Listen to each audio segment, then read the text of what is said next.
Hello and welcome to Horror Cinema Podcast. I'm Joe, here with me is my co-host Dan. Hello and greetings.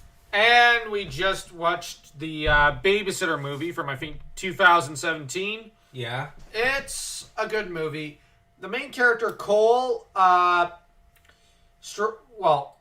a crush on his babysitter because he's 13 and has hit puberty.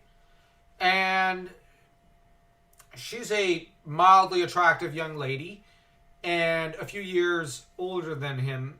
And the thing is, he's dared by his best friend, who's also a girl who's about 13, and he's dared to stay up late one night, which he does, and witnesses his babysitter murder a kid, which, Time for every time that happened. yeah, and, kid's a lot of better. Okay, I shouldn't even comment on it. His first kiss being better than mine. I'm kidding. But, like, he then has to outsmart and do the Home Alone thing against these teenagers who are not smarter than the two wet bandits from Home Alone. I'll give the wet bandits that much. They were smarter.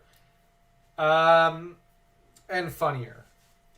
But these... Except for Robbie Amell, I think his name is. Yeah. You just told me his name.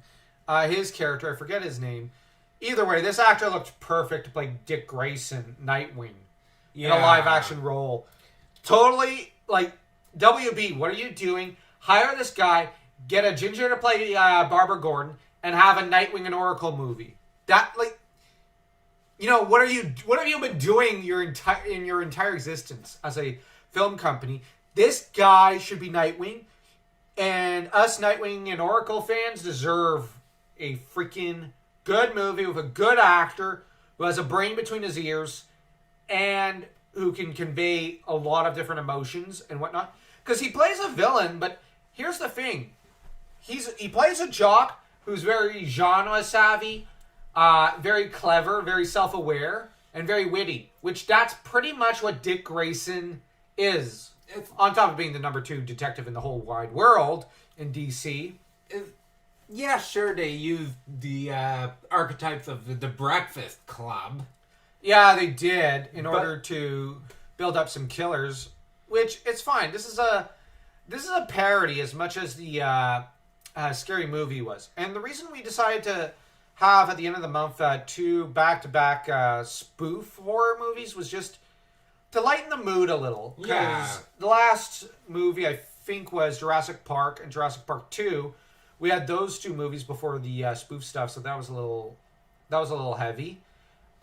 This was a good way to break the ice, I guess, because we've been doing a lot of Frankensteins and one Jumanji movie. So, but we've got another horror semi-dark fantasy movie in mind for October 31st.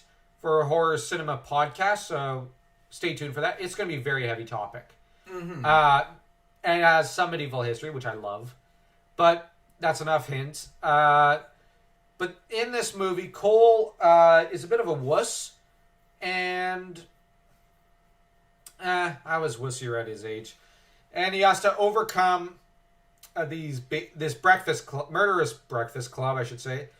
Along with the one bully. And yeah, he does it. He inadvertently pushes the one kid off the balcony from the second floor of in the house, and the guy ends up snapping his neck and getting it run through by a trophy. He then blows up Sonia, the goth. Yeah. He then proceeds to nearly get strangled to death by Robbie Amell's character. And the reason I made an effort to try to remember his name is that he's the best damn actor in the film, and he's the funniest, and he's also the most homicidal and evil. Yeah. And outside B, and although he's probably the most resourceful and clever of all the rogues in this movie. I'll call them rogues because why not? They're villains. Yeah. Or slasher killers, I should say. And Max, that's his character's name. Max. I blanked on it. Max ends up deciding that he's going to big bro him and basically get him to teach him to stand up to his bully who's egging the house, which that comes out of nowhere and is one of the best jokes of the film.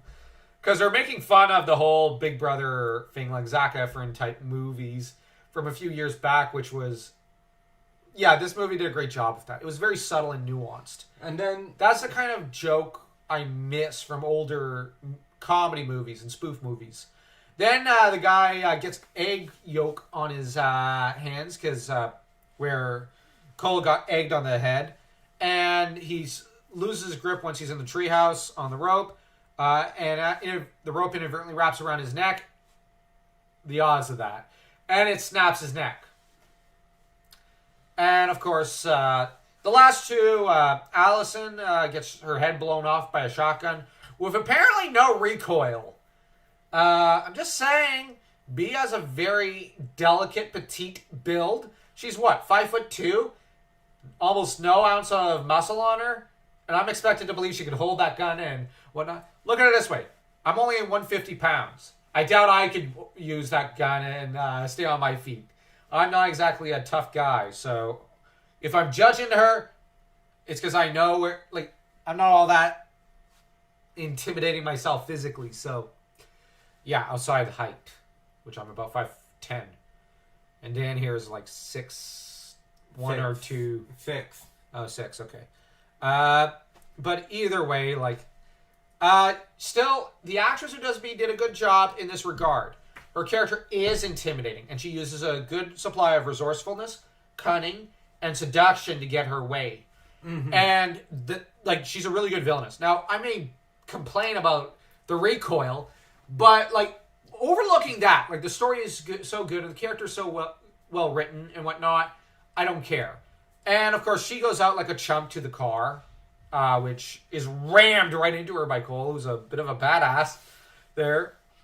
But the thing is, it's weird. I don't normally like the villain bonding with the hero in their last moments type of scene exactly.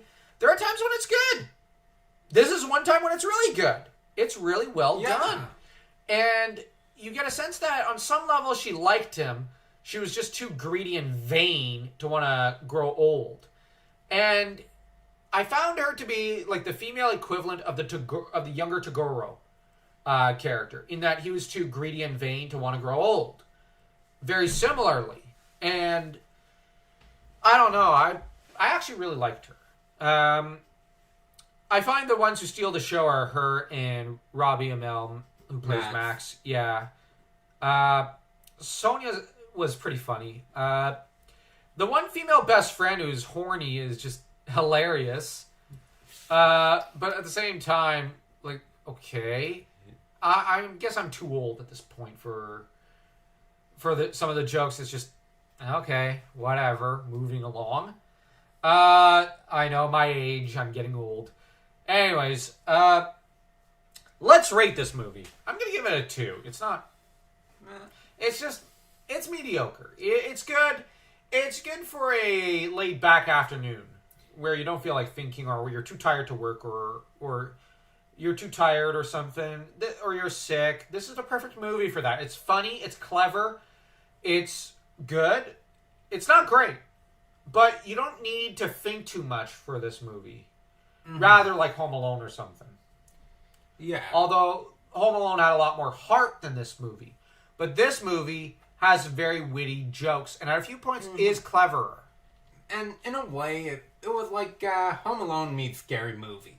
Yes, it was the perfect combo in a lot of ways. Personally... Although I still would have cast Macaulay Culkin to play the main character, Cole. Even though he's 40 now, I'd still cast him to play that character. Could you see him needing a babysitter? No, please no. Okay.